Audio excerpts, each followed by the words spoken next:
Obrigado, Gi.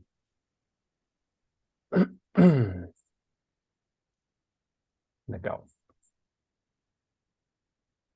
Bom, podemos começar, né?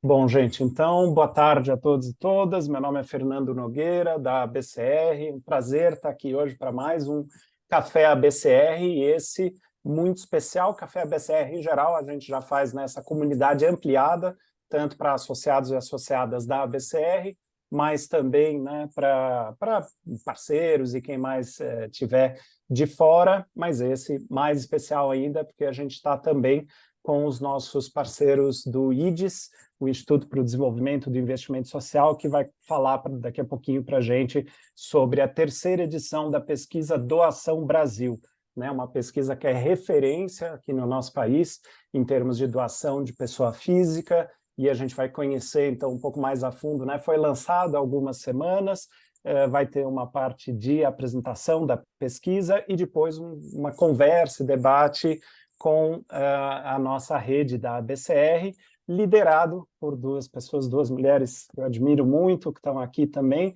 que são a Ana Flávia Godoy e a Flávia Lang Revklevski. Desculpa, Flávia, eu aprendo a dizer certinho o seu É nome. facinho, ó, Revkolevski. É só não Revklevski. ler. Perfeito, tá ótimo, é assim mesmo. Mas, enfim, as nossas duas lideranças, além de captadoras, consultoras, né, referência no Brasil, são lideranças do nosso GT, o nosso grupo temático de captação com pessoas físicas. Então, nada mais natural, quando a gente pensou em reverberar, né, em repercutir a pesquisa Doação Brasil aqui, veio essa ideia da gente fazer isso com o apoio, então, do GT de captação de pessoas físicas, e daqui a pouquinho a Ana e a Flávia vão explicar para a gente, fizeram um processo de consulta, de conversa com os nossos associados, especialistas em captação com pessoas físicas, para ver se a vivência deles, o quanto que está batendo também com as percepções e tendências que têm saído da pesquisa. Então, acho que vai ser uma tarde aí de diálogo muito rico, tá bom? Ana e Flávia querem dar uma boa noite, querem dar uma primeira palavra antes da gente passar para o pessoal do IDES fazer a apresentação?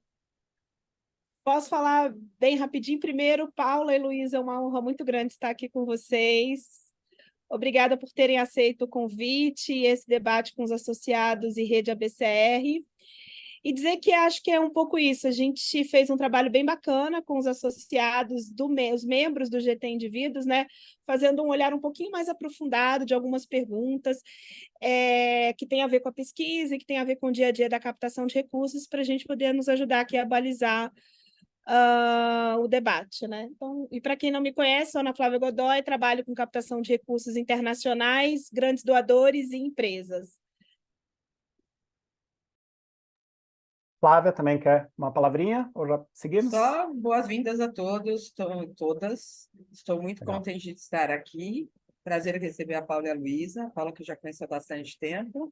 E estamos muito felizes, né, de conversar sobre esse assunto que é um dos meus preferidos. Muito Então, legal. vamos lá. Então, eu vou passar agora a palavra para Paula Fabiani, presidente do IDES, e claro, se você quiser depois também apresentar sua equipe, quem é aí do IDES que está, Paula, a gente vai, então, 20, 30 minutos para vocês fazerem a apresentação, e depois a gente segue nesse diálogo aí, né, mais com a Ana e a Flávia. Claro, quem estiver assistindo, se quiser já ir pondo um pouquinho os comentários, impressões, dúvidas no chat, aos poucos a gente vai lidando com as questões, tá bom? Então, por favor, Paula, a palavra está com você. Obrigada. E muito bom ver vocês, Ana Flávia, Flávia, e várias outras carinhas aí que eu conheço que estão nessa reunião. Vou contar só um pouquinho sobre o porquê da pesquisa, e quem vai fazer a apresentação dos dados é a Luísa, que liderou todo o esforço aí da pesquisa. A gente teve também duas consultoras muito especiais, que vários de vocês conhecem, a Andrea Wolfenbüttel e a Renata Borrou, e quem realizou a pesquisa para a gente foi a Ipsos, que foi quem tinha feito a pesquisa em 2021, relativa a 2020. Então, a gente até falou com vários institutos, mas acabamos realizando com eles, já tinha essa curva de aprendizado, né, por trás. Mas a ideia, falando um pouquinho para quem não sabe, lá atrás, né, eu achei legal que o Fernando trouxe a história do morceguinho, né, porque a gente surgiu no IDES um desejo de fazer uma campanha. Não, precisamos fazer uma campanha para promover a doação, e aí vamos procurar dados. Não tem dados, não tinham dados, e aí a gente falou, como assim, né? Como é que a gente pode pensar, né, sobre uma campanha sem ter dados? Então, demos um passo atrás, vamos fazer uma pesquisa. Aí conversamos com um monte de gente do campo, Movimento por uma Cultura de Doação, e vários outros, a BCR, o GIF, e vários outros atores, para, né, a gente pensar como é que a gente fazia. Aí fomos a parte mais difícil, que vocês conhecem bem, é a captação de recursos. No fim, a gente acabou conseguindo captar o recurso parcial, né, mas suficiente para pagar o instituto de pesquisa e poder fazer um bom lançamento, e a gente decidiu encarar e fazer, né, e botar esses números na rua, porque era muito importante saber para a gente poder pensar até uma campanha que foi o Descubra Sua Causa, que hoje está com o Instituto MOL, mas que a ideia era a gente realmente promover, fazer com que as pessoas pensassem sobre o que elas querem mudar no mundo, mas a gente precisava ter dados para poder fazer alguma coisa mais efetiva. E aí fizemos em 2015, esperamos 5 anos para fazer novamente, né? E fizemos em 2021, relativos a 2020, e aí uma pandemia, no meio, né?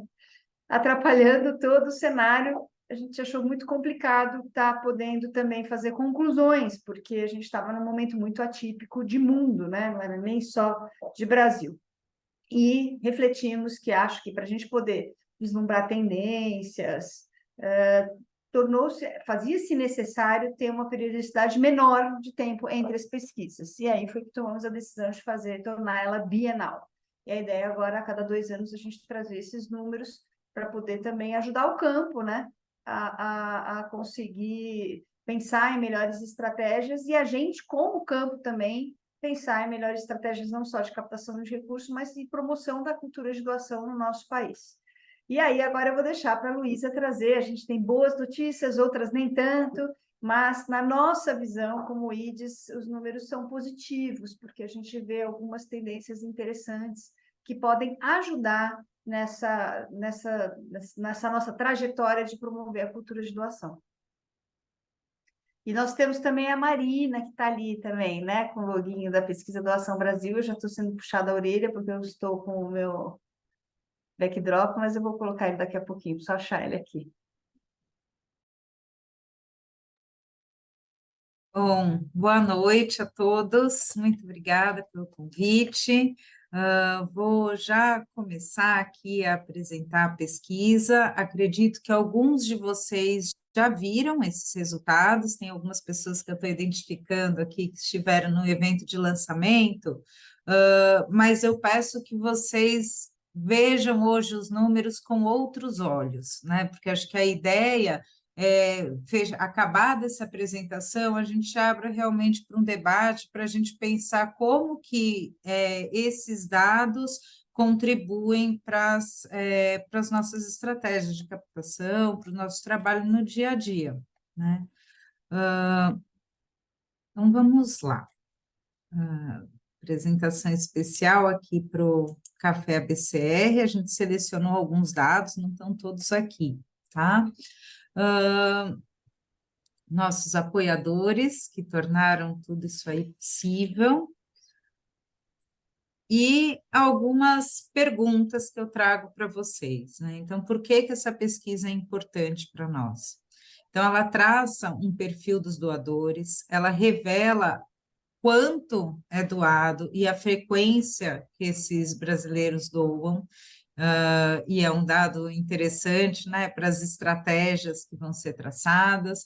Ela apresenta tendências relacionadas a meios de pagamento, identifica como as pessoas se referem às causas que elas apoiam, mostram a percepção dos brasileiros sobre as OSCs, traz insumos para estratégias de captação e comunicação, permite a leitura histórica de dados, né, com esse recorte desde 2015, e contribui para o engajamento também dos não doadores, né? Ela traz pistas de como que a gente pode trazer essas pessoas para o lado de cá.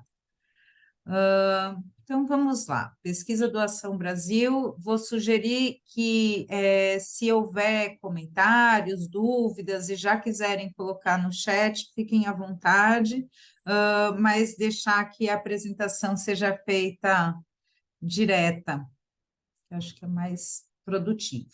Então, esses são os itens que a gente vai abordar hoje.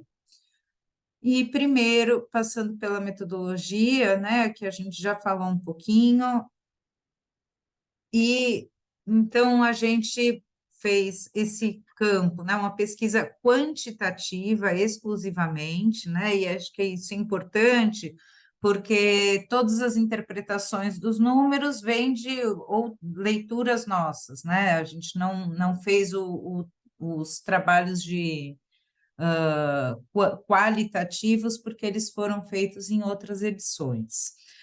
Nós ouvimos 1.500 pessoas por telefone, foram realizadas entre maio e junho, sempre perguntando dados referentes ao ano de 2022, e é uma amostra que representa todas as regiões do Brasil, considerando a população acima de 18 anos, com renda familiar acima de um salário mínimo. Então, como que estão as doações no Brasil? E aí, para começar, é importante que a gente esteja na mesma página em relação a este conceito, né? O que a gente olha para o doador institucional, né? Desde o começo, a gente escolheu este foco de entender como que o dinheiro está chegando nas organizações sociais. E aí a gente está considerando aqui as organizações sociais, obras sociais de igrejas e comunidades, mas nunca o dízimo, e também campanhas que tenham um foco, uma causa. Então, aqui a gente não está, quando a gente fala das doações institucionais, a gente não considera o dízimo, a gente não considera esmolas, nem taxas associativas. Então, como estamos em 2022? 84% das pessoas entrevistadas disseram que fizeram algum tipo de doação.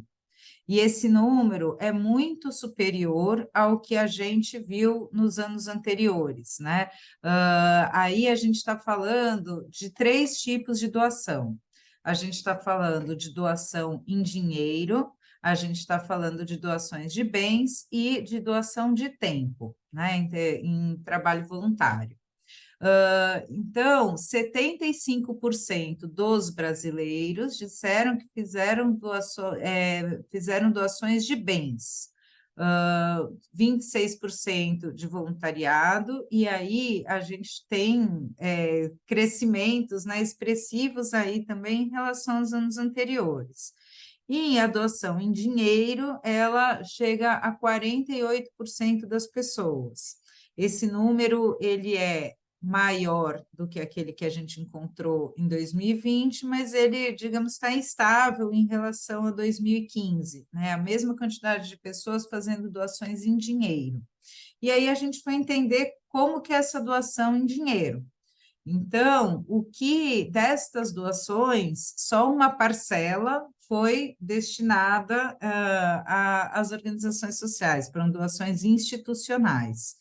Então, a gente identificou que 36% dos respondentes fizeram uma doação institucional, e esse número ele está em linha, né? Está muito parecido com o que a gente encontrou em 2020. E aí, aqui ao longo da apresentação, a gente vai entender como que está constituído esse número, né? Porque apesar dele ser muito parecido, ele tem diferenças ao cenário que a gente encontrou em 2020.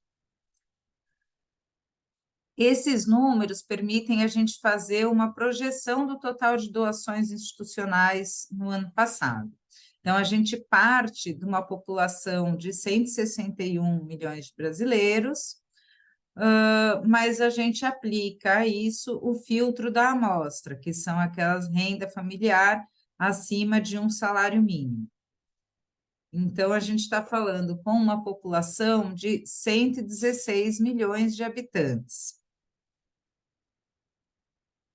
Pensando que 36% desses 116 milhões de habitantes fizeram uma doação, a gente chega a 42,5 milhões de doadores institucionais, espalhados pelo Brasil inteiro, que doaram uma mediana de R$ 300 por ano, e aí eu vou explicar um pouquinho mais esse número à frente também. E aí isso nos permite estimar que o valor doado foi de 12,8 bilhões. Esses valores que a gente está trazendo aqui são valores nominais, e a gente faz uma estimativa, né, uma comparação em relação ao PIB, que são 0,13 bilhões. Acho que em relação aos anos anteriores, né, a gente tem sim um crescimento em relação a 2020, mas tem dois aspectos que a gente leva em consideração, é que neste período a gente teve um empobrecimento muito grande da população, então, na verdade, a gente está falando, são menos pessoas que estão representados nesses 116 milhões de habitantes, né? Então, porque a gente tem mais pessoas em situação de pobreza, e um PIB que cresceu também, né? Então, a gente tem análises para serem feitas nesse lugar também. E aí a gente olha para o perfil. Diferentemente de outros anos, a gente está com um perfil muito menos nítido do que é o doador no Brasil, né? Então, se a gente olha a distribuição geográfica, ela é muito mais uniforme do que ela já foi em outros anos.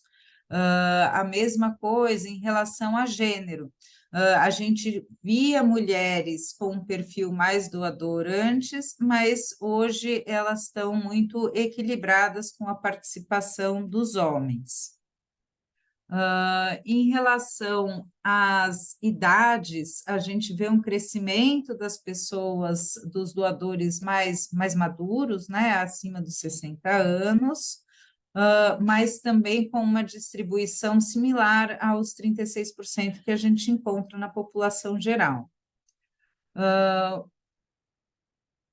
Quando a gente olha para a escolaridade, o doador é maior entre aqueles com ensino superior completo, e isso se reflete também quando a gente olha para a questão da renda familiar, né? Pessoas com renda acima de 6 salários mínimos tendem a doar mais. Tem um dado interessante aqui, que apesar das pessoas com renda entre 1 e 2 salários mínimos terem uma participação menor, ela cresceu em relação ao ano de 2020, né? E a mesma coisa no ensino fundamental. Então, a gente vê que as pessoas que estão ali próximos, até às vezes, àquela condição de beneficiário, têm um sentimento de solidariedade e que eles contribuem com aquilo que eles têm. A religião, que já foi um aspecto determinante, também já não é mais, né, muito associado, acaba que o comportamento doador ele está presente em todas elas. E aí a gente chega com esse perfil um pouco menos definido e um pouco mais, com uma penetração mais igual, né, em toda a sociedade. A gente vê que tem uma cultura de doação aí que está permeando vários perfis diferentes.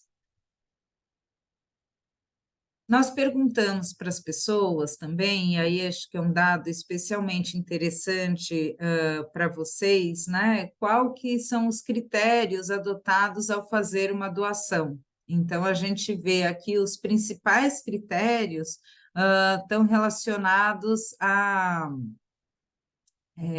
ao olhar para a organização social, né? Então, eles escolhem com cuidado a causa, eles buscam informações sobre essas organizações e, uma vez que começam a doar, 68% dos respondentes dizem que tem essa tendência de doar para as mesmas organizações, né? E aí, ao passo que a gente tem esse olhar mais específico para as informações sobre as instituições, a gente vê que tem pessoas que são mais, têm doações mais, comportamentos mais emocionais, né? E mais movidos pelo momento. Então, aqui a gente tem uma incidência muito menor, que mostra que eles estão um pouco mais atentos e um pouco mais proativos. Quem influencia a doação são aquelas pessoas do círculo mais próximo. Mas aqui é interessante a gente ver e a gente traz um aprofundamento sobre o papel das redes sociais e dos influenciadores. Então, entre a população geral, 17% disse que este é um meio de influência. E aí a gente olha aqui para as redes que são utilizadas e o Instagram é o campeão, né, para comunicação, e aí seguido do Facebook. O que é interessante ver é que não necessariamente o engajamento que essas redes proporcionam se equiparam na quantidade de valores doados, né? Então, a gente vê que aquelas doações que chegaram, né, os pedidos que chegaram via WhatsApp, eles tiveram uma resposta muito maior, né, em termos de valores. E isso está também relacionado ao dado anterior, que as pessoas confiam e são influenciadas pelo seu círculo próximo, que é por onde chegam as solicitações do WhatsApp muitas vezes. Quando a gente pergunta sobre intenções de doar no ano seguinte, né, então a perspectiva aí de futuro, a gente tem também um achado interessante que as pessoas estão um pouco mais motivadas a doar do que no ano anterior, né? Então, no ano anterior, 36% das pessoas responderam que doariam mais do que naquele ano, e em 2022, 45% disseram que doariam mais. Então, tem uma perspectiva positiva em relação a isso, e aí tem um otimismo ainda maior entre aqueles adultos acima dos 60 anos, da região centro-oeste e renda superior a 6 salários mínimos. Olhando agora especificamente para as doações, para os valores, né, a gente começa a dividir e entender um pouco melhor do que estamos falando, né? Então, acho que é interessante a gente olhar para esses dois conceitos primeiro, né, a média e a mediana. Então, a média é a média simples, né? Então, a gente pega aquele valor total que foi doado e divide pela população, e aí a gente tem esses R$ 833 reais.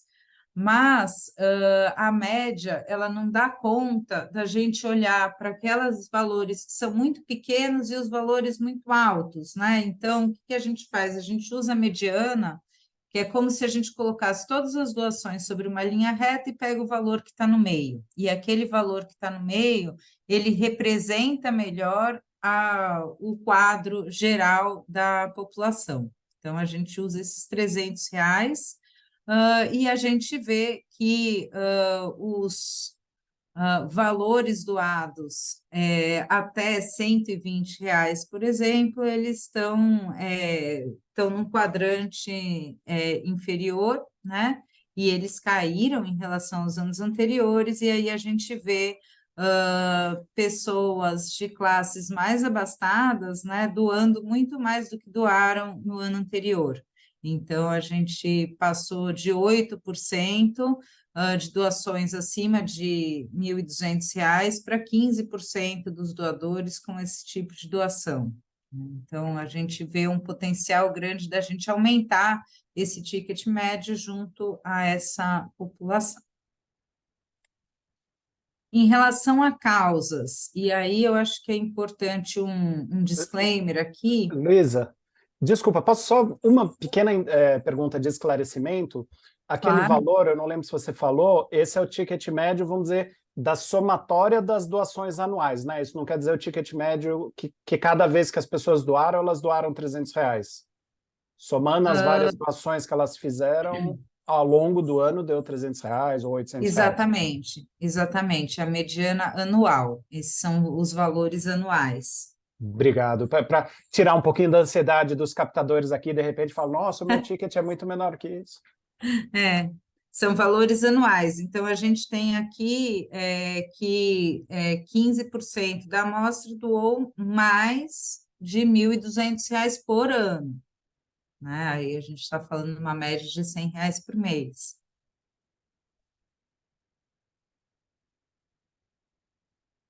Então, vamos lá, passando para as causas, né? A gente, então, faz a pergunta para as causas que recebem doação e essas são respostas espontâneas, né? Então, vocês veem que a gente mistura aqui um pouco público atendido com a causa, né? Então, a gente tem crianças e tem educação, tem crianças e saúde, né? A gente mistura, mas a gente acha importante trazer essas respostas espontâneas, porque é a forma como as pessoas entendem a doação que elas estão fazendo. E isso é um achado que contribui para a própria comunicação das organizações, né? Como que eu vou falar? Então, eu vou falar que eu trabalho com idosos, ou eu vou falar que eu trabalho com direitos humanos, né? Então, são escolhas aí um pouco na forma de trazer as causas. Então, a gente tem uma predominância aqui da causa infantil, uma valorização também da saúde como causa, e aí o combate à fome, que no ano passado estava em segundo lugar, vem para o terceiro, mas todos ali com uma importância grande. Outro aspecto que é interessante a gente destacar aqui é uma resposta muito maior para as pessoas em situação de rua, né, que parecia com 1% e saltou para 10%. E acho que tem bem um destaque para a causa ambiental, que era também 1% e agora é indicada por 5% dos respondentes como uma causa que recebe doações. Em relação à frequência dessas doações, a gente tem uma mudança em relação ao ano anterior, né? Então, a gente vê aqui que tem uma tendência de queda naquelas doações mais frequentes, né? De uma vez por mês ou mais, e um crescimento, né, na mesma medida de doações a cada 3 meses. Então, a gente... esta parece ser uma mudança que vem se repetindo a cada edição.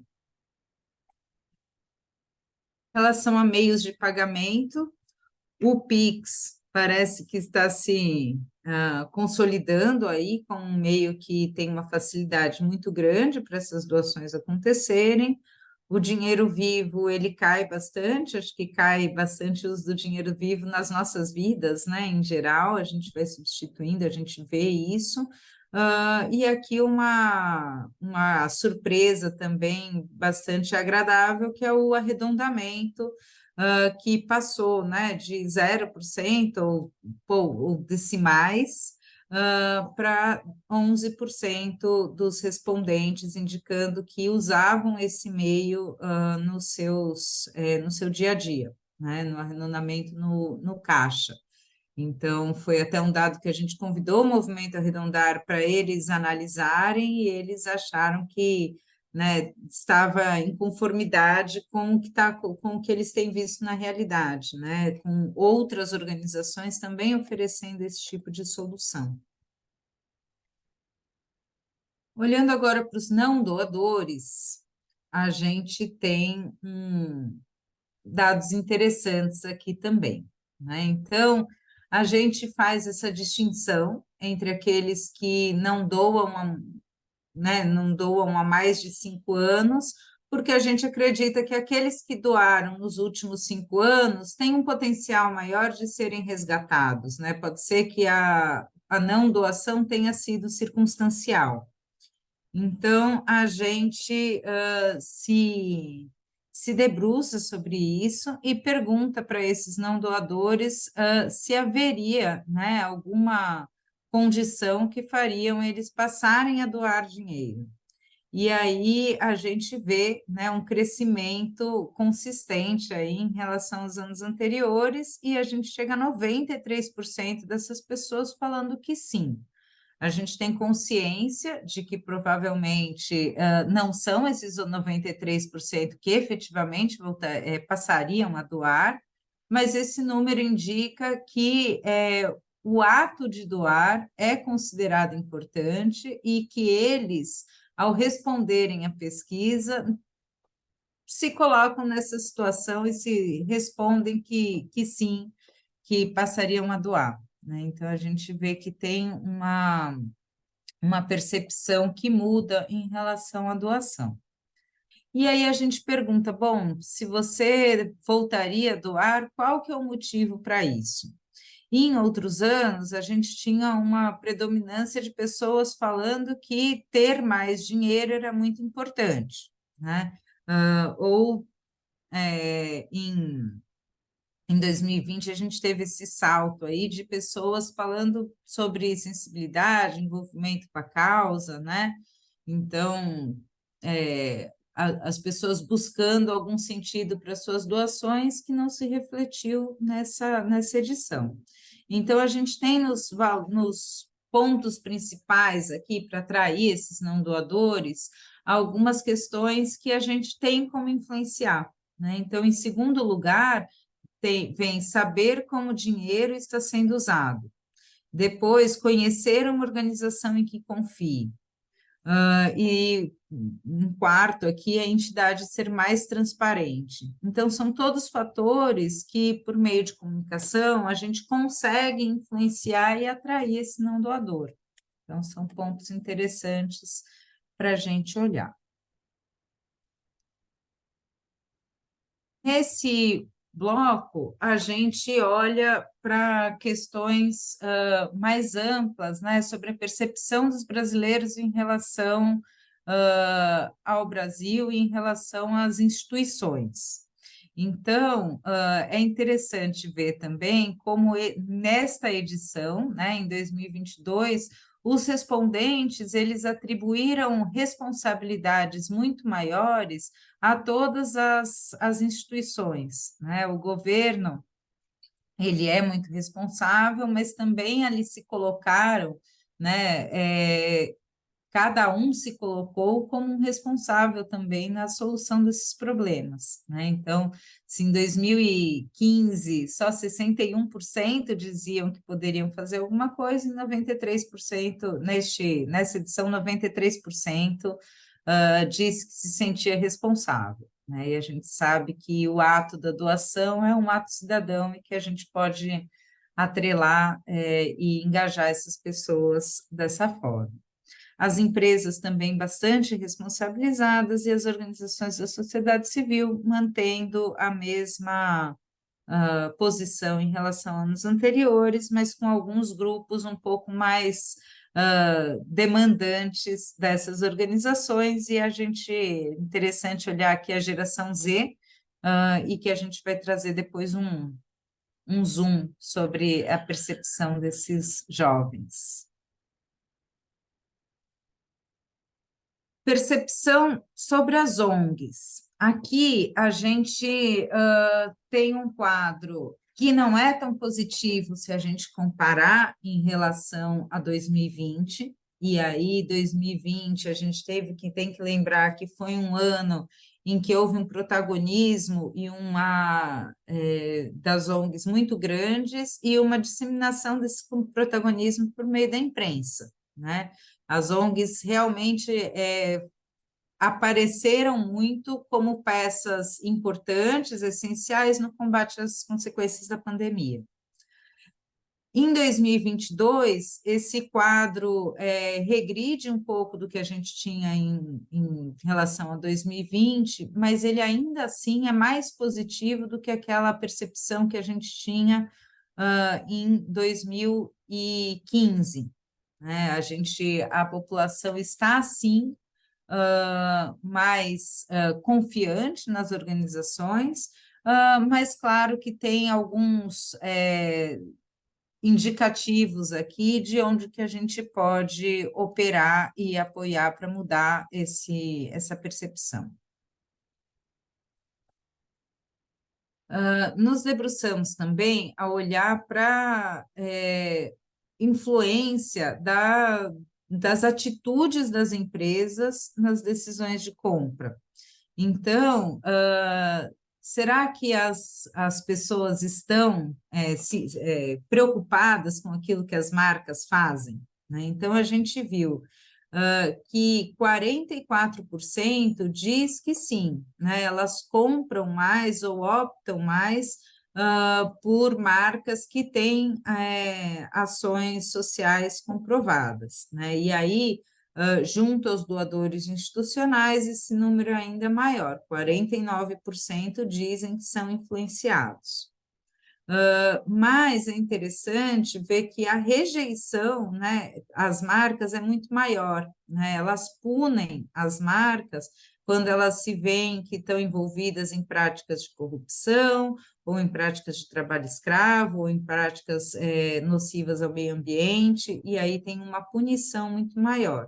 Uma punição, né, essa média é de 77%, mas a gente vê que entre alguns grupos ela é ainda muito maior. Quem tem ensino superior, 90% diz que tem esse tipo de comportamento, né, que pune as marcas, deixa de comprar.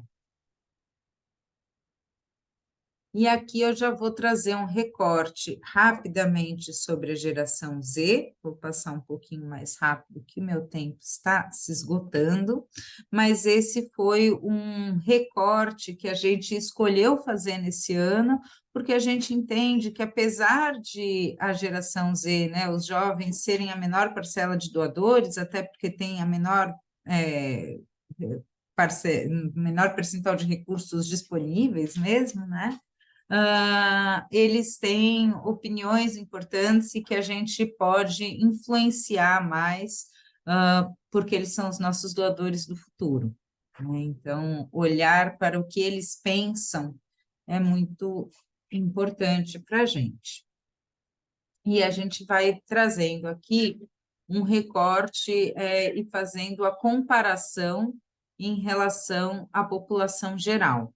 Então, em geral, eles têm uma percepção mais positiva em relação à doação. Né? Então, 88% diz que doar faz diferença, que doar faz bem a quem doa. E os números são maiores do que na população em geral. E aí, o que é desmotivador também é menos frequente do que na população em geral. Aqui a gente tem outros recortes, né? Então, quando a gente pensa na doação de dinheiro, né? Então, eu penso que não devemos doar dinheiro, os jovens concordam menos, né? E tem um dado aqui bem interessante também, né? Que a gente pergunta se as pessoas devem falar que fazem doação, e a gente entende que ao falar sobre doação, né, ao trazer esse assunto à tona, a gente influencia mais pessoas, né?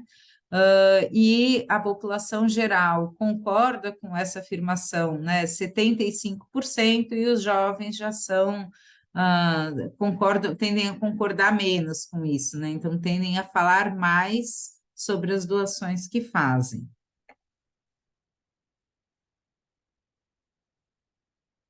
Percepção agora sobre as ONGs, né? A gente já viu como que era na população em geral e a gente vê um quadro mais positivo também junto à geração Z. Pensando aqui, né, agora trazendo números sobre a atuação dessa população. Então, assim, em relação ao tipo de doação que fez, 84% disse que fez algum tipo, bastante superior a 2020 também, e em linha com o que a gente achou entre os doadores gerais, né? Exatamente o mesmo número. Mas a gente tem algumas diferenças em relação ao tipo de doação. Então, bens e materiais doaram 76%, também igual praticamente à população geral. Trabalho voluntário, eles foram mais ativos, 30% fazendo algum tipo de atividade, e aí a doação em dinheiro caindo um pouco, né? 43% versus 48%, e aí quando a gente chega nas doações institucionais, a gente tem essa diferença ainda um pouco maior, né? 27% da geração Z versus 36% da população geral.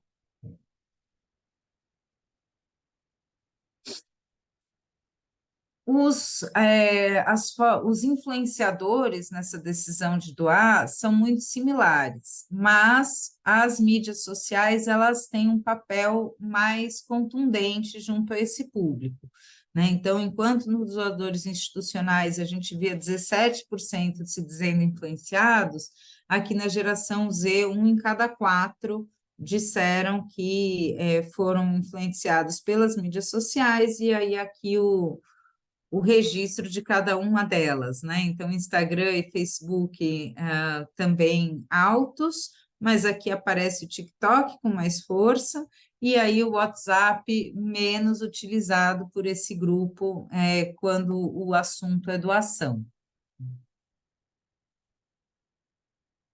Em relação a causas, a gente tem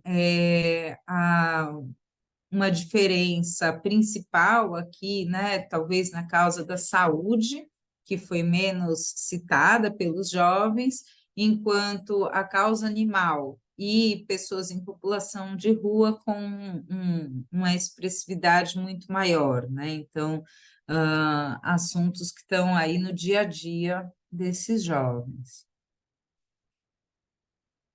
A gente fez uma pergunta específica também para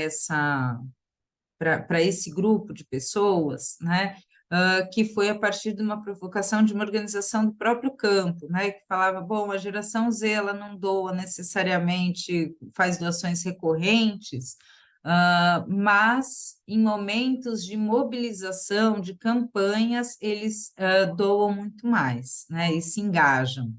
E aí a gente viu esse número, né, bastante interessante, que só 36% disseram que só fizeram doações, né? O restante, né, os 64%, falaram que foram além dessas doações e ou promoveram ou contribuíram para campanhas de arrecadação.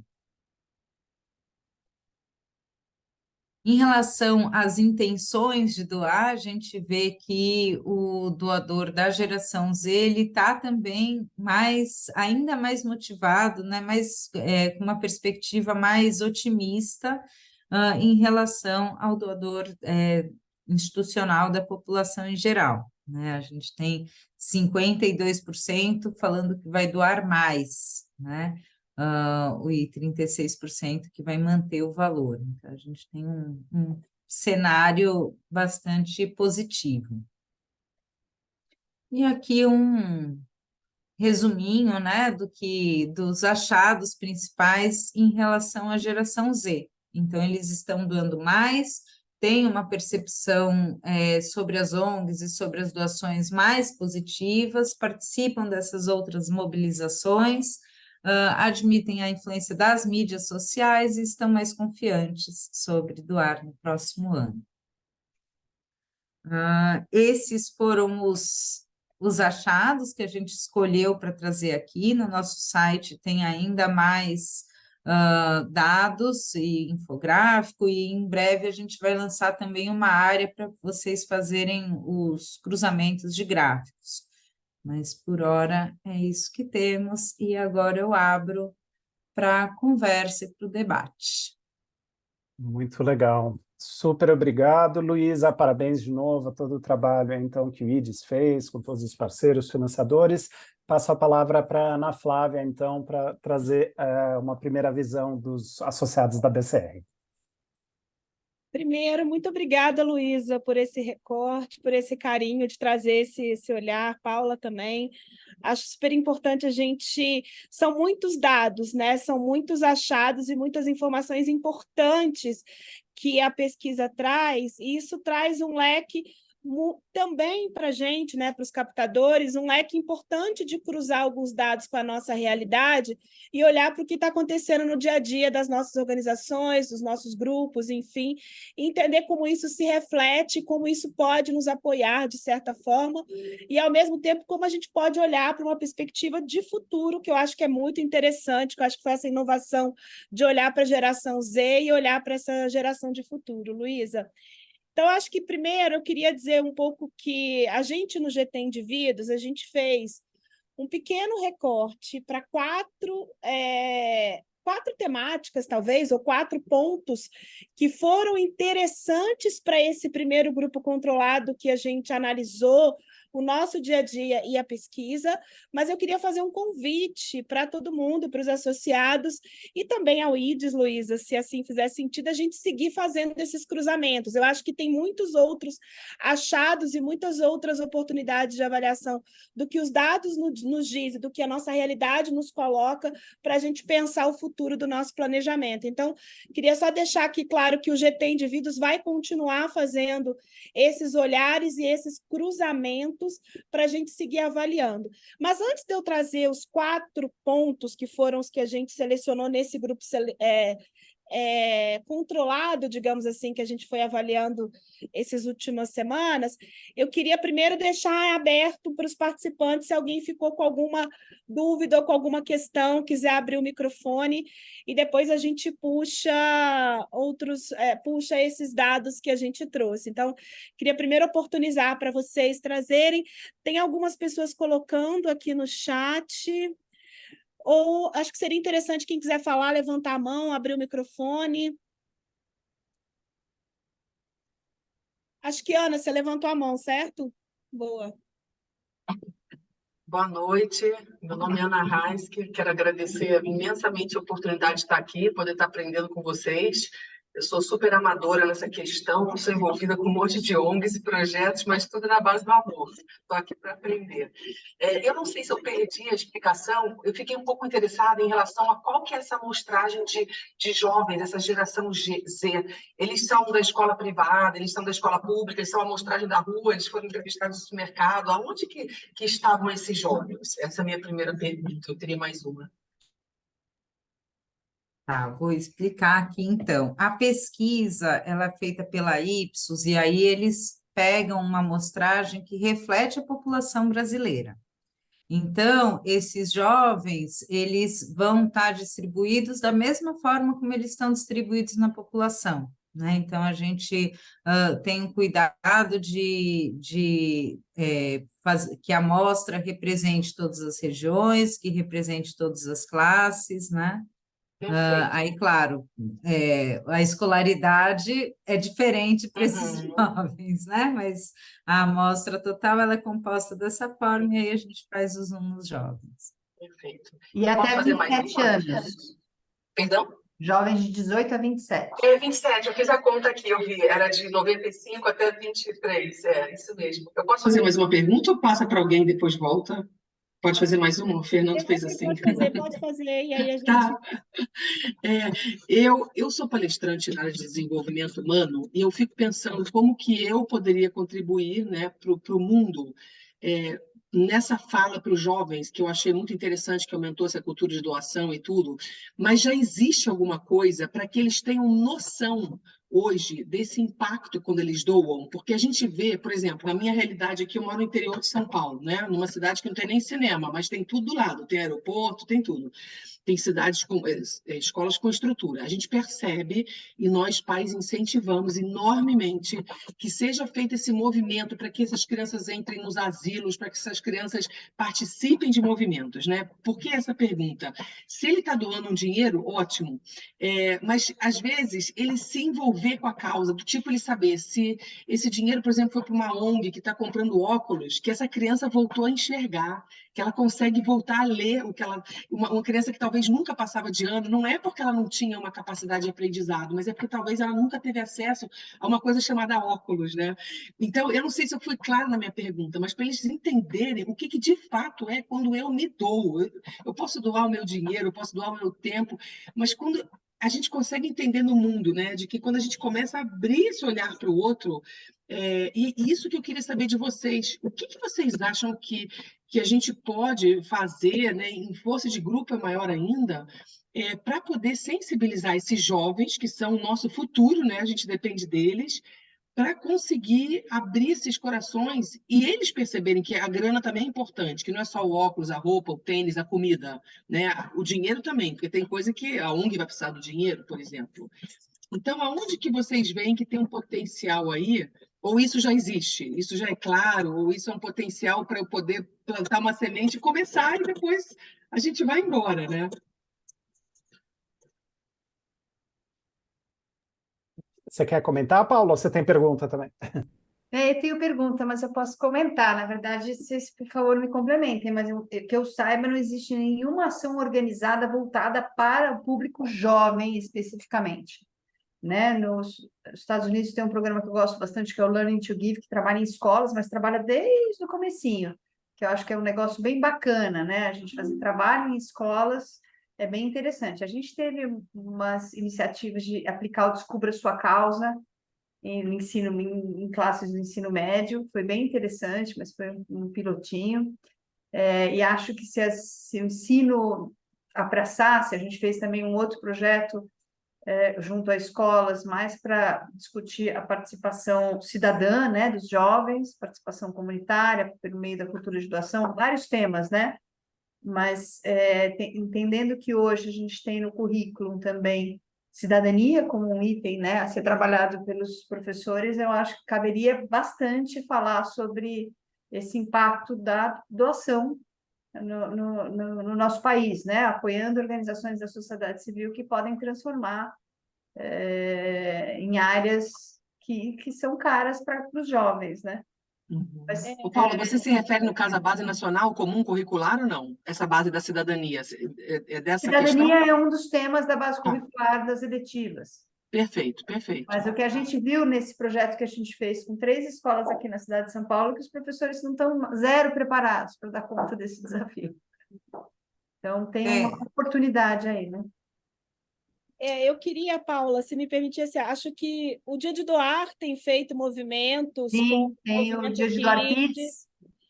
que eu acho que é interessante a gente olhar, que discute generosidade, doação e essa população mais jovem, eu acho que é uma questão.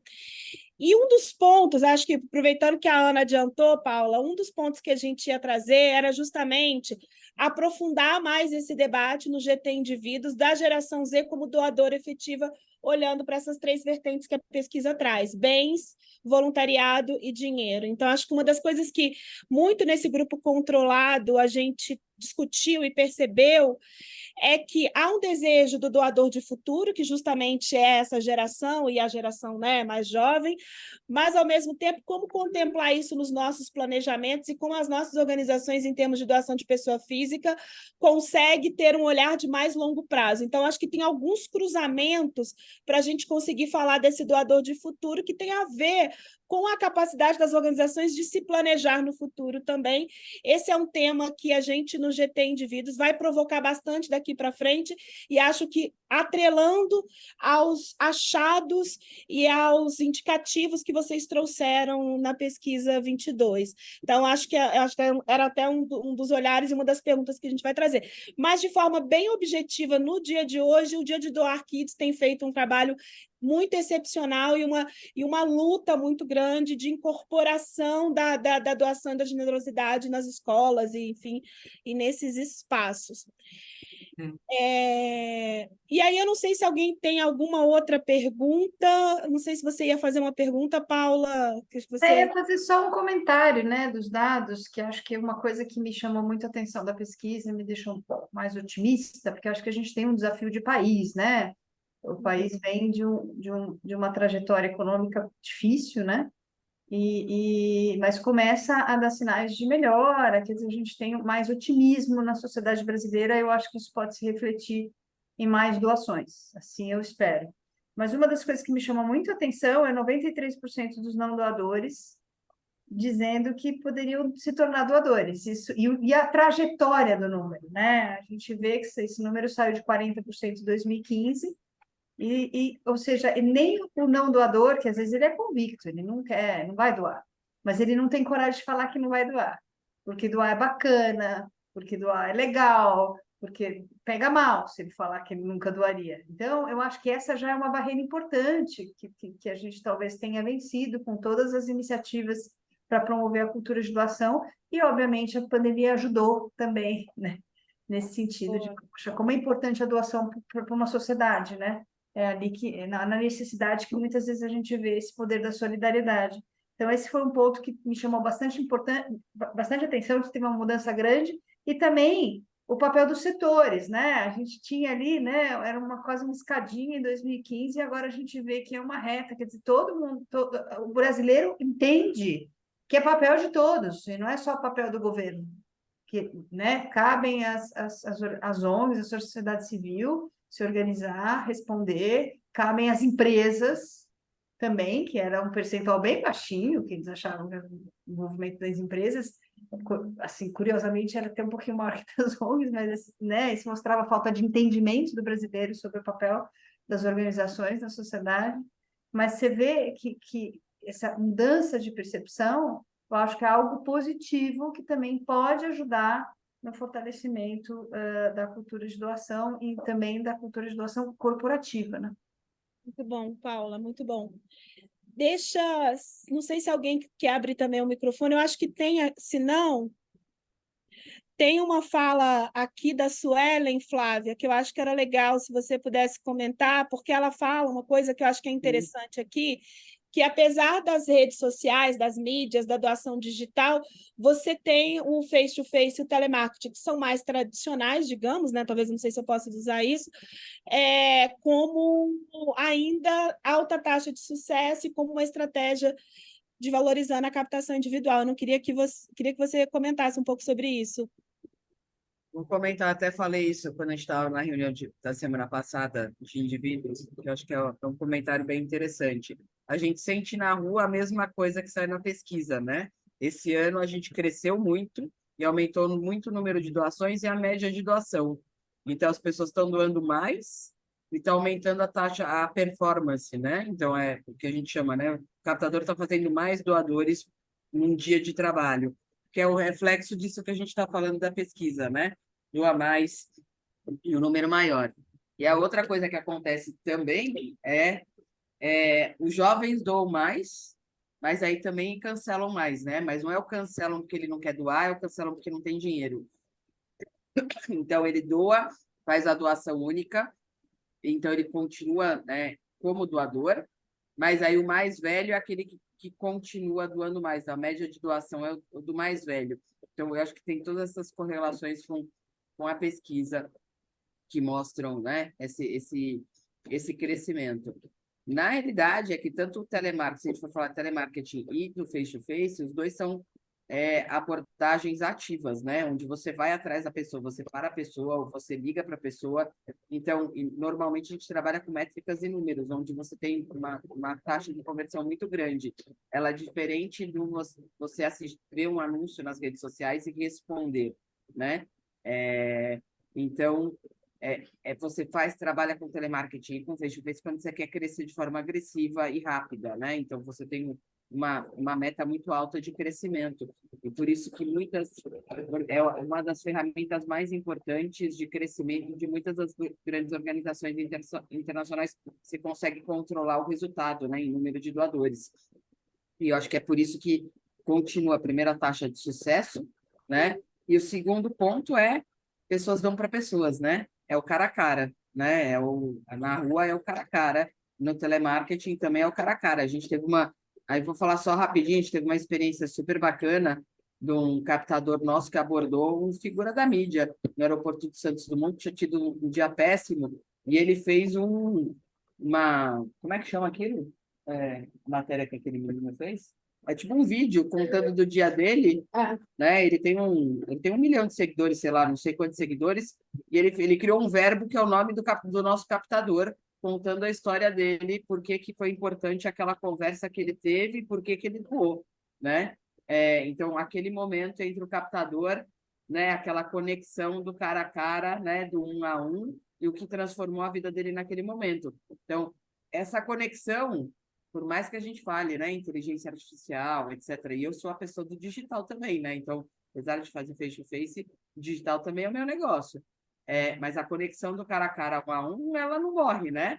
Toda vez que a gente encontra as pessoas, né, a gente abraça, beija, pega, né? Então, isso não morre. Então, é uma conexão muito forte. Por mais que os outros estejam crescendo, ela ainda prevalece. Acho que respondi quase todas. Muito bom. E acho que tem uma outra fala da Patrícia Martini aqui, que fala sobre, que acho que tem a ver Perfeito. muito com o que a gente sempre debate, né? Acho que a pesquisa traz para a gente um olhar muito importante sobre o avanço da cultura de doação na sociedade, né? Quando a Luísa traz que está menos definido esse perfil, que você tem pessoas doando em classes, categorias e realidades diferentes, é porque a gente está falando mais, obviamente, a mesma coisa que a Paula traz, né, do grande número de quem poderia, né, que doaria, né, se assim fosse chamado. Mas eu acho que o que a Patrícia traz é o que a gente sempre discute, que é o nosso papel, né?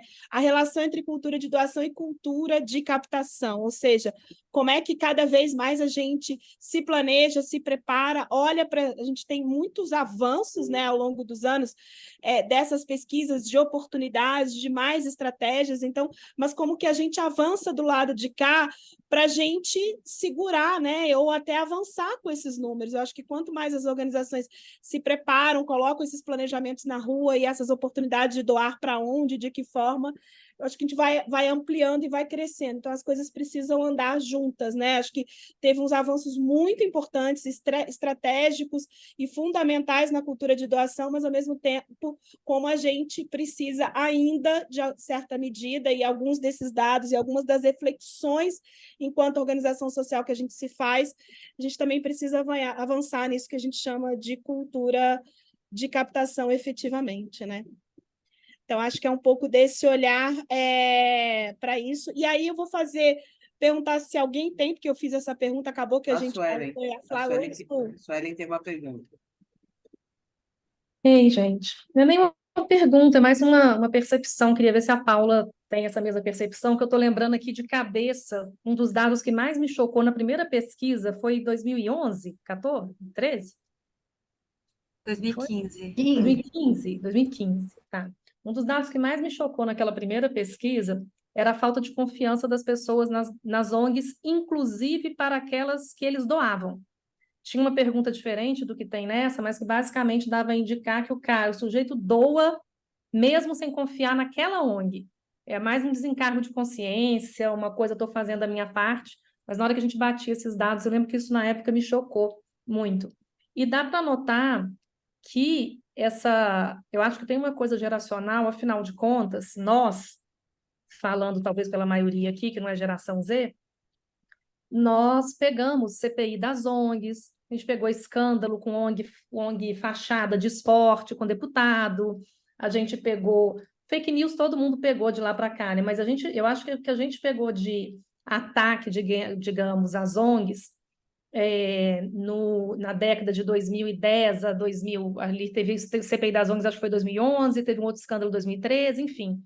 Essa geração está menos afetada. Quando fala de confiança nas ONGs da geração Z, eles têm um nível de confiança que é razoavelmente maior do que a população em geral. Então, isso me deixa feliz porque é meio que algo que me deixa feliz, mas não tão otimista. A verdade é que a gente fica esperando que, se vier um outro escândalo, a gente retrocede. Mas as ONGs estão se posicionando de uma forma talvez mais direta através das mídias sociais. Eu penso que, se sai uma fake news de um deputado sobre a atuação do Greenpeace na Amazônia, aquele jovem que está vendo o Greenpeace todo dia ali no Instagram dele, ele talvez seja menos afetado por esse tipo de notícia. Então, eu sei que é sempre uma construção. A gente teve ondas no Brasil de muita desconfiança do terceiro setor. E é bom ver que tem uma geração que está reconstruindo essa confiança.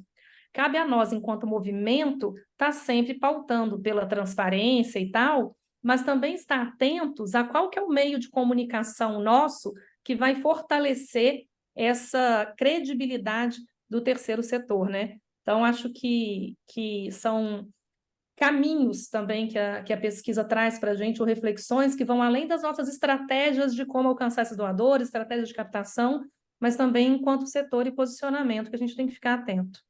A gente está tendo, né, uma CPI das ONGs de novo. Está tendo outra. Mas tá com tanta CPI que só tem deputado passando vergonha, que eu acho que não é a mesma credibilidade. Tem tanta coisa, tem tanta CPI acontecendo, com tantas dificuldades, né?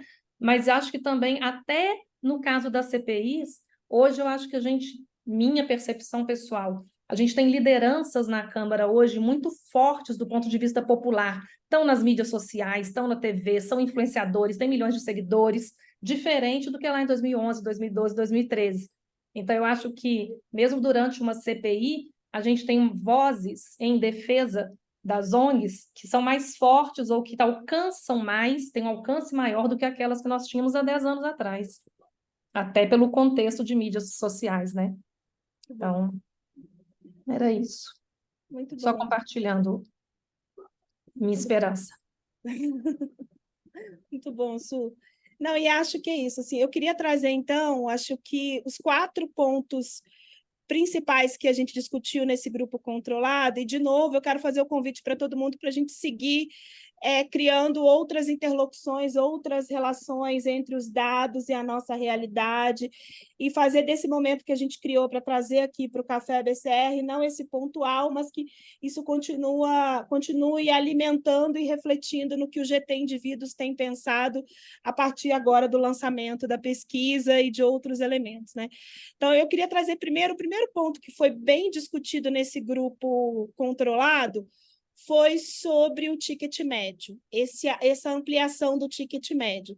Isso, Luísa, também foi uma realidade dita justamente pelo grupo controlado, ou seja, a média das doações cresceu, os valores ampliaram, então há uma esperança maior em termos desse valor de doação, dessa mediana, né, da doação.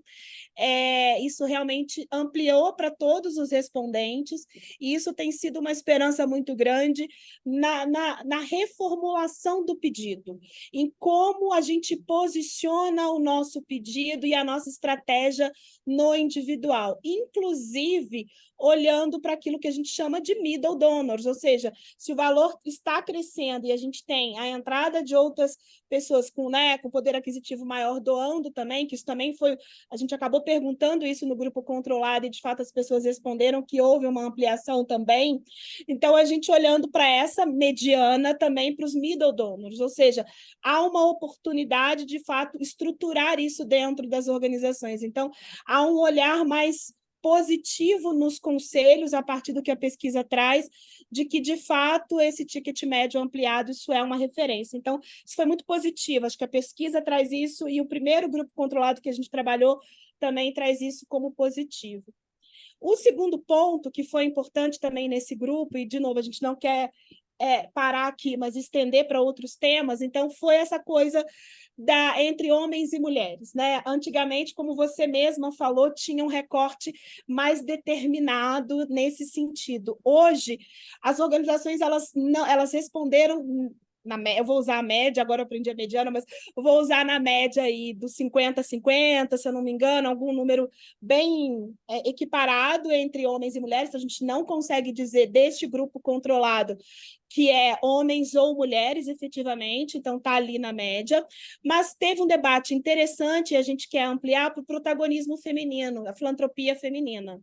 Então, como a gente, inclusive quando você traz dos valores menores, ou seja, quem, do até um salário mínimo doando efetivamente, então, como a gente protagoniza efetivamente as mulheres na liderança da filantropia feminina efetivamente. Então, isso também foi um debate que surgiu no grupo, olhando efetivamente, oportunizando mais e, ao mesmo tempo, valorizando e estimulando mais as mulheres à frente da doação, que tem uma coisa de quebra, né, enfim, do patriarcado e todas essas questões que, inclusive, nessa questão a gente olha lá para frente. Então, isso também foi outro tema que a gente trouxe forte. O terceiro tema, a Ana, que estava aqui com a gente, acabou fazendo a pergunta, que é o engajamento da geração Z. Eles são, de fato, o nosso futuro. A pesquisa traz um recorte interessante e a gente gostaria muito de aprofundar isso, porque, de fato, os nossos doadores, também para esse grupo controlado, está dos 40 aos 59 anos. Tá? De fato, esse está, inclusive, acho que, se eu não me engano, foi 70% da nossa pesquisa respondeu que está nessa idade, está nessa faixa etária.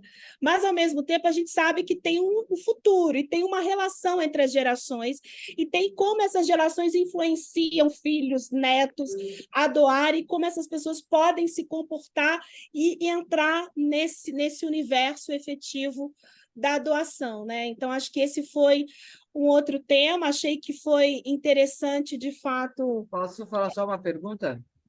Aí, Pode, claro. acho que talvez tenha a pergunta também, é como a gente se comporta para se relacionar com essa geração e para fazer a doação, né? Porque eu acho que também tem essa questão. Como é que as pessoas doam para a gente? Não só... porque uma coisa é elas quererem doar, a outra coisa é como é que a gente se relaciona com elas, porque a gente também tem que falar de uma forma com que elas se relacionem com a gente.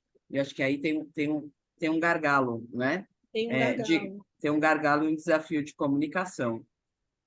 Isso é importante que a Flávia está falando, porque nesse grupo controlado a gente percebeu muito claramente essa dificuldade da comunicação exata com essa geração. Então, que de fato a gente fala, como a gente se comunica, como a gente se comporta e como a gente olha, são os mesmos elementos, ela é segmentada, como é que a gente traz de fato um comportamento em termos de doação, nos 3 elementos que vocês trazem, né, bens, voluntariado e dinheiro, como que, de fato, ela pode se comportar efetivamente. Então, essa foi... E acho que isso é um bom ponto interessante para a gente trabalhar colaborativamente no GT Indivíduos, efetivamente, né? Porque eu acho que você tem tanto ali, nos grandes doadores, a gente falar dos herdeiros, e aí tem uma outra categoria, uma outra forma de trabalhar ali, como você trabalhar efetivamente a geração Z. Então, acho que é algo que a gente vai estimular daqui para frente no GT. Então, foi bem importante essa discussão. Geração Também. Z e próximas, né? Eu pego até pela Próximo, minha... que eu nem sei qual é a letra. Alfa. Alfa. A Rebeca Alfa. Aliás, eu não sei nem eu com 43 anos, eu não sei qual delas eu tô e que letra eu tô, mas que letra a gente tá, mas tô brincando. Então, assim, eu acho que foi muito interessante. Então, Luiz, acho que também para todo mundo aqui, a gente trazer esse recorte efetivamente e olhar para isso. E aí tem vários cruzamentos que isso... A gente é geração X, o Fernando falando.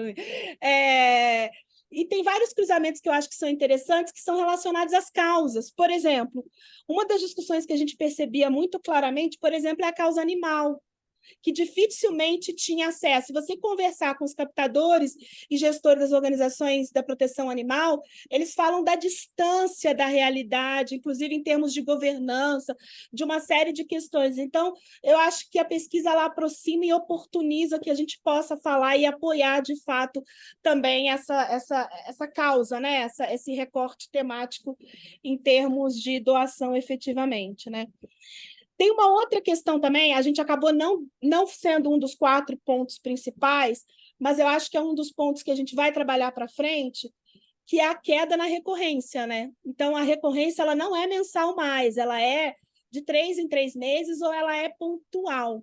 E por que eu trago esse tema como quarto? A gente não detalhou efetivamente sobre a queda na recorrência e a transposição, e a mudança talvez de comportamento nos meios de pagamento, que eu acho que é uma outra questão que a gente precisa associar e avaliar a partir dos dados que a pesquisa nos traz, mas a queda na recorrência ela é importantíssima para uma série de organizações que têm um trabalho e uma régua de relacionamento focado nessa recorrência efetivamente. Então, isso muda um pouco e traz um pouco de visão de como a gente se comporta a partir disso. Porque você trouxe na sua fala, a cada 3 meses, por exemplo. Então, como é que a gente modifica o nosso olhar para o que o doador está respondendo para a gente?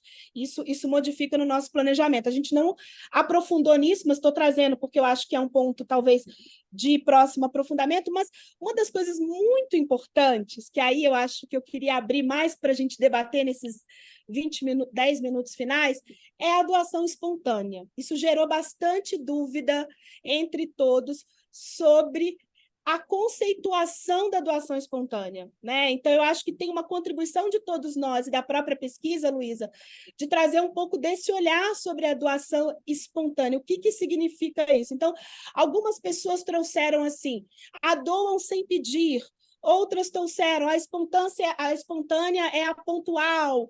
Então, eu acho que não teve ali um olhar unificado do conceito disso e como a gente pode trabalhar efetivamente. Então, acho que isso é um ponto, talvez se você puder falasse um pouquinho mais sobre isso, acho que seria importante, se isso também gerou dúvidas em vocês, enfim. Não, excelente. Eu vou começar a comentar por esse ponto. Sabia que você queria debater um pouco isso e já deixei esse slide preparado aqui para mostrar para vocês, porque é um slide que nem todos viram, né? Então, realmente, este ano a gente incluiu essa pergunta no questionário, porque a gente achou que, bom, qual que é o papel, né, que a gente tem em fazer o pedido, né? Ou quantas pessoas estão conscientes para irem buscar as informações que elas querem? Então, a gente formulou uma pergunta buscando esse entendimento, e é uma pergunta num questionário. Então, a gente não consegue dar muitas explicações. Então, é um dado que realmente, quando a gente recebeu o resultado, a gente também se questionou. E ele está na apresentação principal, mas ele a gente ficou na dúvida se a gente traria para essas apresentações, porque realmente ele exige um pouco mais de reflexão acerca dele, né? Então, essa foi a pergunta que nós fizemos. Então, a doação que você fez em 2022, seja qualquer tipo de doação, como dinheiro, roupas, alimentos, bens materiais ou trabalho voluntário, foi totalmente espontânea, por livre iniciativa sua, ou pediram para você doar e você concordou? Essa foi a pergunta, né? E esses são os percentuais olhando para os doadores, né? Então, quem fez algum tipo de doação, 55% disse que foi espontânea. Qual que é a nossa leitura? A doação nunca é totalmente espontânea. Ele pode ter visto, né? Como ele ficou sabendo que aquela organização estava precisando de um recurso, vendo uma mídia social, vendo uma propaganda na TV ou no portal. Alguém ligou para ele um dia e aquilo ficou ali na cabeça dele. E aí, um belo dia, ele levanta e faz a doação e ele acha que essa doação foi espontânea.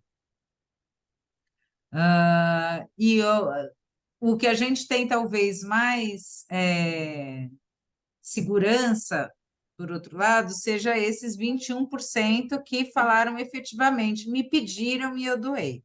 21%, esse número a gente tem mais segurança, né? 21% disse efetivamente que respondeu a um pedido.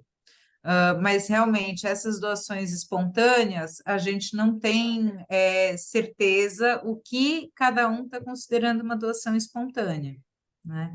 Porque o pedido pode ter sido feito uma semana, ele doou uma semana depois e ele está achando que foi espontâneo. Luísa, só de esclarecimento, até a Silvia fez o comentário ali, essa pergunta foi geral, né? Doação de bens, serviço ou dinheiro, né? E vocês não Sim. têm como separar doação em dinheiro, doação institucional, para ver se tem diferença entre Eu espontâneo acho que sim.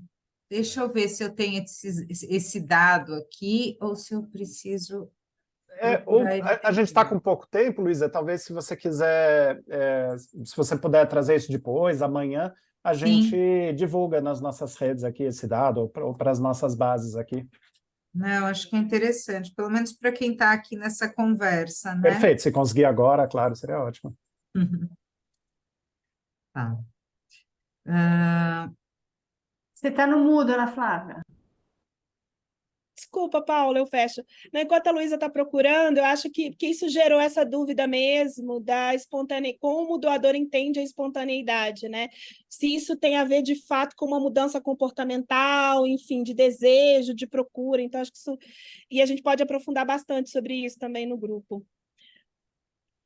E aí, enquanto, Luísa, você me interrompe, enquanto você procura, acho que então eu queria aproveitar esses minutinhos finais, Fernanda, então, para fazer o convite a todo mundo, né? Então, os nossos associados a participarem do GT Indivíduos, porque a gente, de fato, vai continuar se debruçando sobre os dados e a nossa realidade. Tem várias questões que colocaram aqui, o Daniel colocou sobre a coisa do Pix e da recorrência, alguém colocou sobre a comunicação, planos de comunicação, então acho que tem vários outros cruzamentos que a gente vai fazer e que a gente não fez, justamente, a gente escolheu alguns só para trazer hoje, então a gente convida a fazer parte do GT Indivíduos, e quem não é associado à BCR, a se associar à BCR para fazer parte desses grupos de discussão, que eu acho que são muito importantes e influenciam bastante no nosso dia a dia, e a parceria com o IDES e a troca, né? O quanto a pesquisa tem sido fundamental para olhar para os nossos planejamentos, né? A gente não, como a Paula estava falando, né? Uns anos atrás a gente não tinha isso, imagina fazer planejamento antigamente, né? Então, acho que é bem importante isso, e a gente olhar para esses dados e como a gente se comporta a partir deles, ou como os nossos doadores se comportam e como a gente pode influenciar melhor, tanto na individualidade das nossas organizações, como de forma coletiva mesmo, que eu acho que tem várias colaborações que a gente pode fazer, né? Tem vários exemplos diferentes de campanhas e estratégias colaborativas entre organizações. A gente acompanha, por exemplo, uma na Europa de legados, que fez toda a diferença na conquista de testamentos, enfim. Então, acho que como a gente pode explorar isso no Brasil também, acho que é isso. Legal. Bom, é muito bom. Diga. Não, eu queria só aproveitar esse tema e talvez para você, Paulo, enfim, pensarem, mas estou falando isso aqui né, com esse raciocínio agora, essa questão da doação espontânea. Eu acho que é sempre muito difícil a gente medir de fato a espontaneidade, porque é que nem você entrar no supermercado e comprar uma Coca-Cola pela primeira vez, não porque alguém está te oferecendo a Coca-Cola ali, mas porque você está com a propaganda o tempo inteiro de que Coca-Cola é felicidade. Então, é muito difícil a gente ter essa relação de fato, porque essa espontaneidade mesmo, eu acho que ela deve ser ínfima. Olhando para mim enquanto doadora, e dou a partir de vários diferentes estímulos, né? Para mim, ela é espontânea quando eu vejo alguém na rua e ofereço alguma coisa. Você está precisando de alguma coisa? Posso comprar alguma coisa aqui para você na farmácia ou no restaurante?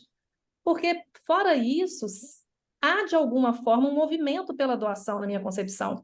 Talvez a gente ainda desenvolva Mas formas acho que de abordar. diferente quando a pessoa vê uma campanha, uma coisa, e fala, nossa, que legal que eles estão fazendo, vou doar. Ou quando alguém fala assim, você gostaria de doar para a minha organização, para essa organização? Acho que essa que é um pouco a... Eu entendo, mas será que o doador tem essa percepção? Quando ele está assistindo, sei lá, o Globo News e passa lá o Médicos Sem Fronteiras, e na terceira vez que passa, ou quando ele entra ali, ele resolve, será que ele tem essa percepção de que há aquela influência? Ou ele falou assim, não, eu resolvi doar, porque eu via de vez em quando na televisão e achei que era então, legal. mas acho Aí que vira como se fosse espontâneo, mas na sim. verdade é um trabalho, né? Às vezes a gente vai Essa que é conseguir a nossa explorar. dúvida também. É. É uma dúvida que a gente tem. Mas é muito bom ver os dados serem debatidos dessa forma e que, né, a Ana trouxe muita coisa, como vocês veem que eles se refletem na realidade de vocês. E eu queria fazer um convite aqui, eu acho que o Paulo vai falar os minutos finais, mas se vocês tiverem temas que vocês achem interessantes, que a gente se aprofunde na próxima edição, enviem para a gente. Se já tiver alguma coisa em mente, podem colocar no chat. Mas se lembrarem e trouxerem, a ideia é que a cada ano a gente traga um recorte diferente. Então, a próxima edição vai refletir 2024. Então, a gente já começa a captação para esse projeto no ano que vem. E a gente vai querer trazer um outro recorte. Então, um ano a gente olhou para a pandemia, esse ano para a geração Z, e aí no próximo, tendo sugestões, estamos abertos. Demais. Gente, a gente está quase chegando no fim. Eu queria passar uma rodadinha final. Ana e Flávia, agradecer muito pela organização, todo o trabalho que vocês têm feito, claro, ao longo de todos os anos com o GT Indivíduos. Não sei se tem uma palavrinha final para o pessoal. E lembrando, antes de todo mundo sair, que eu vou pedir, quem puder, ligar a câmera para a gente tirar uma foto aqui e registrar. Ana e Flávia. Só alguma... Eu tenho. Eu Vamos lá, acho vamos que lá, vamos lá. Flávia, não, pode falar. super rapidinho, mas eu adoro ver esses números porque mostra o crescimento do potencial de doação de pessoa física, que é o meu lugar de trabalho, onde eu trabalho há 20 anos, 25 anos quase, e que eu amo fazer. Então, ver que a gente tem todo esse potencial, esse crescimento, que onde a gente está hoje, eu acho que é incrível, né? Então, agora a gente tem que trabalhar para trazer mais gente. Então, tem uma parte que os brasileiros estão começando a doar mais, e agora é a gente, como captadoras de recursos, como captadores de recursos e como organizações que precisamos nos estruturar para que essa doação fique melhor, né? Para que a gente dê as oportunidades corretas para que as pessoas consigam fazer essa doação de forma mensal ou a doação mensal de forma única todo mês, né? Também pode ser.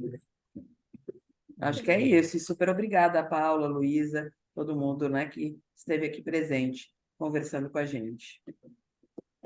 Demais. Flávia, Ana, também uma palavrinha? Não, só muito obrigada a todo mundo, e acho que foi incrível, Paula, pela oportunidade, Luísa também. E acho que é isso, né? Cultura de captação e cultura de doação precisam andar de mão dada, né? Senão a gente não avança enquanto terceiro setor. E acho que é isso que a gente está promovendo aqui. E vamos continuar. Então, de novo, fica o convite GT Indivíduos, Associação ABCR, para a gente seguir juntos aqui, para quem não é associado. Muito legal. Paula, por favor, uma palavrinha final também, e já super obrigado você e o Ides. Eu que tenho a agradecer de estar aqui com vocês são parte dessa história. E acho que, como a Flávia disse, a gente já plantou a sementinha, precisa regar. Regar pra caramba, é uma plantinha dura de nascer, mas acho que com o esforço desse grupo a gente consegue avançar. Mas é isso, ainda falta, tem muito trabalho a fazer. Mas acho que é bacana ver que a gente está avançando. Muito legal, gente. Pedir de novo, então, agora para tirar foto, todo mundo com seu sorriso, fazendo a sua reação, joinha, coraçãozinho, o que vocês quiserem. Vamos lá. 1, 2, 3 e... Joia. Obrigado, gente. Paula, super, super obrigado. Novamente, Ides, Luísa, Marina, todo mundo, Ana e Flávia. E obrigado aí a todo mundo que esteve aqui com a gente para mais um Café ABCR. Só fazer uma mini propaganda, daqui a 2 semanas a gente vai ter mais um Café ABCR, esse mês a gente vai ter um outro também, como parte do mês da filantropia comunitária, né? E aí em parceria com uma outra rede super legal, o pessoal do Como A, e a gente vai falar de campanhas comunitárias do Dia de Doar. Então, de novo, a gente teve aqui o registro do pessoal de Caxias do Sul, né? O Dia de Doar como esse espaço que também tem levado essa cultura de doação e cultura de captação para o Brasil como um todo, tá bom? Acompanhe nas nossas redes. Um grande abraço, ótima semana para todo mundo. Tchau, tchau, gente. Obrigada. Tchau, até mais. Tchau, boa noite.